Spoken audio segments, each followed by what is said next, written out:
Well, now that the build is finished, we get to have some fun. Today we're going over modifications. 4 of them are free, and I'm really excited to share them with you today. We're going to break this up into 2 sections. We'll count down the free 4, then jump into the other 6, none of which are over $50. Number 4, down the creek without a filter. This is one of the simplest fixes when running the flooded coolant. Sometimes the filters float up and all your chips clog up your factory drain. You guys that upgraded your drains before pouring the concrete are much better off here than us with the factory drains. But drilling a hole in each filter and adding a 3/8 nut and bolt to them adds enough weight so they become functional. Another trick some guys are using is putting a piece of Scotch-Brite underneath the filter in the bottom of the drain as a secondary backup. Number 3, the O handle. Installing the controller on the back leg seems odd to me. I was able to reuse one of the holes on the front leg and drill 2 additional holes into that leg, mount the controller using the original hardware, I might add, in the front where I can access the emergency stop button. I can't imagine why you would mount it on the back of the machine, especially if you're installing the monitor arm on the same side, so you have to run around the monitor and slam the button if you wanted to stop the machine. I know. You can do it in cut control, but having a physical stop button is fantastic. And it has additional upsides, like being able to reach the power for the spindle and control on the back of the box. Number 2, how short is too short? Well, Langmuir came up a little short with their tool setter. Any of my 1/8 inch tools were too short to use the tool setter at all when the spindle's in the upper position. A simple fix here is a small blocking plate. I've seen other guys do it. We shifted ours off to the side to make a little more room on the plate. The minimum you need is 1/2 inch to make this work. I recommend going 3/4.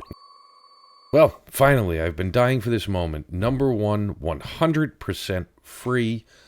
Best upgrade I've done. But don't get too excited. We've got 6 more we've got to get through after this. So, stay tuned. Number 1 free modification, stand tall. After completing the build and surfacing the plate, we're all excited, finally get to move the spindle to the upper position, and then you realize you're bending down all day long just to see where the tool is in relation to your part. I'm a fairly tall guy and found it very annoying. I wound up taking the spindle cover off and coming up with this. Insert dramatic music of your choice here. After removing the cover, I took some basic measurements, found I had plenty of room to cut off 2.5 inches of the front of the spindle cover, reused the same plastic piece by moving it up, and by tapping the sheet metal, I got rid of the nuts that Langmuir used to install the plastic originally. This makes it much easier to get in there and clean, and you don't have to remove the whole spindle cover to take off the plastic cover. As an added bonus, I also removed the nuts and bolts on the top cover and installed plastic clips you would use on a automobile fender. Now when adjusting your spindle, you don't have that sheet metal hanging on the wires laying over the gantry. You can take the sheet metal off, adjust your nod or whatever, and look like a gentleman while doing it. And I know what most of you are thinking out there. What happens when you put the spindle back in the lower position? It still fits. I believe Langmuir, however you say the company, eventually add this into their design as it has no negative effects and it's just wasted space and wasted sheet metal. Don't run to the garage yet. We still have 6 more to go through. You have to like this video and subscribe to the channel. Number 6. Now that we have all this extra space right there by our spindle, why not add some lighting? There's a lot of ways of going about this. This is just how I went about it. I'd love to see all the creative things you guys are going to do with it. Number 5, coolant washdown. By adding a simple Y directly to the manufacturer's pump, adding a garden hose, And now you can have a spritzer sprayer and wash your chips away. The only note here is I find chips seem to make it into the spray handle. I'm going to put a better valve, I think, mounted to maybe the right front leg, a nice half-inch ball valve.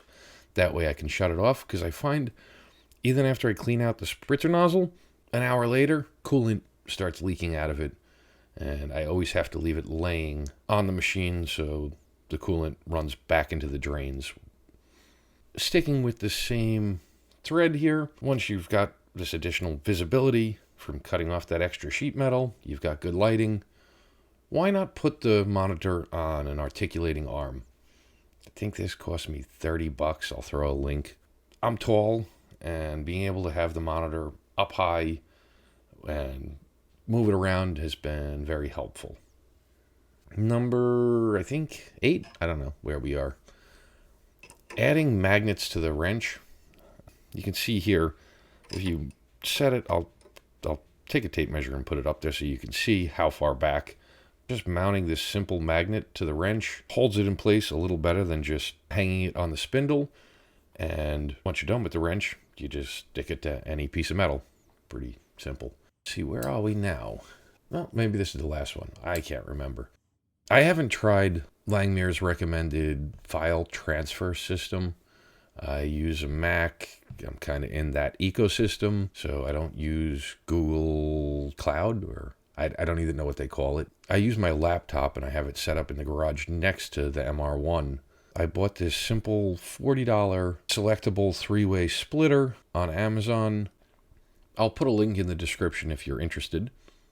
I post my G-code directly to the thumb drive from my Mac. I press the button, and that thumb drive is automatically connected to my Langmuir computer. Download my files, run my files. When I jump back over to my Mac, I push the button again. It jumps right back over to the Mac. I have Fusion set up. It just, right from Fusion, dumps it right into my thumb drive. Super simple, super easy. I can't imagine it's better than sending it to a cloud, pulling it back down from a cloud. You guys let me know what you think. I tell you, I am so excited about cutting down that sheet metal. If you're over 4 feet tall, it's going to make your experience much better on the machine. Next, let's talk about flooded coolant. I purchased the universal coolant that Langmuir offers with the machine. It gets sticky and tarnishes the aluminum. At the recommendation of many on the forum, I switched to Fusion 240. I'll leave a link in the description. Thanks for watching, and don't forget to subscribe. We got through a top 10 with videos, illustrations, all in under 10 minutes. Who wouldn't subscribe?